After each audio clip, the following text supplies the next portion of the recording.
caro irmão, cara irmã, nós estamos no ano mariano, são 300 anos do achamento, da aparição da imagem de Nossa Senhora da Conceição, a Aparecida, e há 100 anos da aparição de Nossa Senhora em Fátima. E por isso é o ano mariano aqui no Brasil. Nós bispos resolvemos fazer de 2017 ano mariano. E eu queria então comentar para vocês, de modo breve, os 4 grandes dogmas, as 4 grandes verdades que a fé cristã, que a Igreja ensina, crê sobre Nossa Senhora. A sua Imaculada Conceição, a sua maternidade divina, a sua Assunção gloriosa, a sua virgindade perpétua.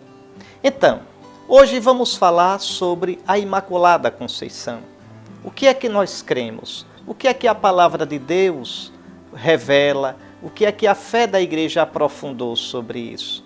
Que a Virgem Maria, em previsão dos méritos de Cristo, foi preservada por Deus de toda mancha do pecado, de toda solidariedade com o pecado, desde o primeiro momento da sua concepção, da sua conceição. Você sabe, a Escritura nos ensina que todos nós nascemos marcados pelo pecado. Basta pensar no Salmo 50, 51. Minha mãe já concebeu-me pecador. Basta pensar no que diz São Paulo na Epístola aos Romanos. Todos pecaram, estão privados da glória de Deus e são justificados, quer dizer, tornados justos, tornados santos gratuitamente por Jesus Cristo. Então, todos nós nascemos naquela solidariedade maligna, maléfica, na qual toda a humanidade se encontra desde nossos primeiros pais. Aquilo que nós chamamos de pecado original. Você vê uma criancinha bonitinha, inocente, quando ela for mostrando as unhas, você vai ver a tendência a ser egoísta, a tendência a ser malcriada. É o desequilíbrio da nossa natureza humana. E, diante dessa situação, nós vamos completando a conta à medida ainda com nossos pecados pessoais. Pois bem, é do pecado, dessa cadeia de pecado, que Cristo nos livra. Nos livrou pela sua morte e ressurreição. Nos livrou pelo dom do seu Espírito. E a primeira a ser liberta de tudo isso foi a sua mãe. O Pai, Deus nosso Pai, o Deus e Pai de nosso Senhor Jesus Cristo, sabendo desde o início que a Virgem Maria seria a mãe do seu Filho, traria no seu ventre o Cordeiro de Deus que tira o pecado do mundo, o puro, o imaculado, o inocente, preservou, desde o primeiro momento em que Nossa Senhora foi concebida no ventre da velha Ana, preservou-a desta solidariedade no pecado. Nossa Senhora não tem o pecado original e Nossa Senhora não tem as consequências do pecado original. Que consequências são essas? Aquele desequilíbrio que você tem, que eu tenho, que se chama de concupiscência. Nossa Senhora tem uma natureza humana íntegra, ou seja, toda de Deus, toda para Deus. Aqui surge uma questão, mas sendo assim, quer dizer que Cristo não salvou Nossa Senhora? Salvou sim, e até mais. Ele salvou Nossa Senhora mais que a mim e a você. Porque no caso de Nossa Senhora, veja, ela não só foi arrancada do pecado, mas Cristo sequer permitiu que ela caísse no pecado. Eu lhe dou um exemplo. Imagine alguém vindo num caminho, tem uma grande poça, é à noite, e a pessoa cai naquela poça e se suja toda. E Cristo então tira a pessoa daquela poça, tira daquele atoleiro, tira daquela lama. Isso Cristo fez conosco. Ele nos tirou e nos deu a veste batismal. Com Nossa Senhora, Cristo fez diferente. Cristo sequer deixou que ela caísse na lama. Vejam, ela cairia se não fosse Ele. Ela seria pecadora como nós, se não fosse pela graça do Senhor. Então Nossa Senhora não só foi salva por Cristo, mas foi salva de modo perfeito, perfeita redimida. O Pai a preservou do pecado em previsão dos méritos de Cristo, da morte e ressurreição de Cristo. Para Deus não existe passado nem futuro. Deus está vendo tudo hoje, Deus está vendo tudo agora.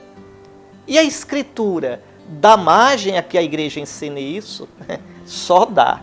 Primeiro, no momento mesmo do pecado, quando a Escritura narra o pecado original, lembre do que o Senhor Deus diz à serpente: porém inimizade entre ti e a mulher, entre a tua descendência e a dela.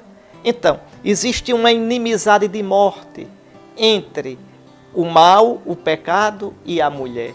Quem é essa mulher? É aquela a quem Jesus diz: mulher, a minha hora ainda não chegou. Mulher, eis o teu filho. Em João 19, Maria ao pé da cruz. É aquela mulher de quem fala São Paulo no capítulo 4 da carta aos Gálatas. Quando chegou a plenitude dos tempos, enviou Deus o seu filho nascido de mulher. É a mulher do capítulo 12 do Apocalipse, combatendo a velha serpente. Um sinal grande apareceu no céu, uma mulher vestida de sol. Essa mulher é a Virgem Maria, é a inimiga visceral da serpente. Depois, o modo como o anjo trata Nossa Senhora. Gabriel, quando vai anunciar a Virgem, ele diz: alegra-te, ó toda agraciada. A saudação que Gabriel faz a Nossa Senhora é como se ele mudasse o nome de Maria. O nome dela é toda agraciada, toda plena da plenitude da graça. Onde há graça, não há desgraça do pecado. Nossa Senhora, em latim é tão bonito, gratia plena. Em grego, o anjo diz que caritomene. Veja, de carito, agraciar, caris, graça. Nossa Senhora é aquela que é toda plenificada pela graça de Deus. Então, que a Virgem é toda pura, toda santa, toda imaculada, isso desde o início. Os cristãos, meditando, lendo a Escritura, vão dizer isso. A ela pode se aplicar maravilhosamente a palavra do Salmo: eu vos exalto, ó Senhor, pois me livrastes, e não deixastes rir de mim, meus inimigos. Então, Nossa Senhora sempre foi preservada do pecado. Nossos irmãos do Oriente, católicos, não católicos romanos, mas católicos em todo caso, chamam Nossa Senhora de toda santa, Panagia, toda santa Mãe de Deus. Veja, toda pura, toda imaculada. Não poderia o Filho de Deus, não poderia o Deus Santo habitar algo impuro, marcado pelo pecado. Agora preste bem atenção.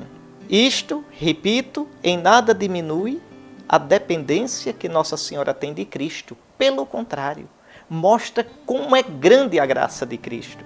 Cristo é o sol de justiça, é um sol de santidade tão potente que antes de nascer, os primeiros raios dele, a aurora da sua vinda, já purificou sua mãe. É isto. Aliás, a carta aos Efésios, no capítulo 1, vai dizer: antes da fundação do mundo, Deus nos predestinou para sermos santos e irrepreensíveis e imaculados diante dele no amor. Então, aquilo que é o sonho de Deus para toda a humanidade realizou-se maravilhosamente em Nossa Senhora. Nossa Senhora é um exemplo vivo da graça de Cristo. Nossa Senhora é um exemplo vivo da força da cruz e da ressurreição de Cristo. Nossa Senhora é um exemplo vivo do quanto é eficaz a potência salvadora de Cristo na nossa vida. É isto. Imaculada Conceição, imaculada desde a sua concepção. Aquilo que Nossa Senhora é desde o início, nós devemos ir nos tornando na nossa vida, procurando vencer o pecado, procurando nos abrir totalmente para o Senhor, para que o reino de Cristo, a graça de Cristo, que é o Espírito de Cristo, habite totalmente em nós.